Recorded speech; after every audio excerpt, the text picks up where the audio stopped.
ক্ষীরের সাজের নাড়ু বানাবো। এখানে 1 লিটার দুধ আছে। 1 লিটার দুধ আমি শুকিয়ে ক্ষীরের নাড়ু বানাবো। এটাকে শুকাতে হবে, অনেক টাইম লাগবে, অনেক টাইম দিয়ে শুকাতে হবে। দুধটা আমার শুকিয়ে এসেছে। এখন আমি দুধে চিনি অ্যাড করব।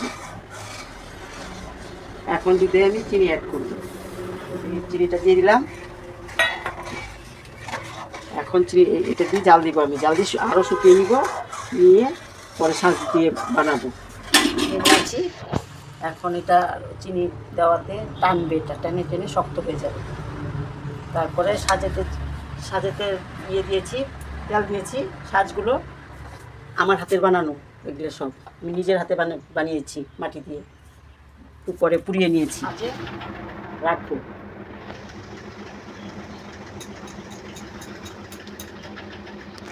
আমি এখন এটাকে সাজিয়ে রাখবো। দিয়ে প্রথমে বানিয়ে নেব,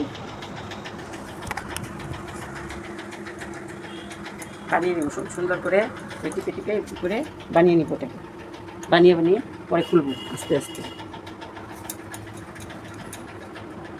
একে একে সবগুলো আমি বানিয়ে নিয়েছি। দেখুন কি সুন্দর হয়েছে দেখতে, সেই লোভনীয়, দেখলে মন জুড়িয়ে যায় আর খেতে ইচ্ছে করে।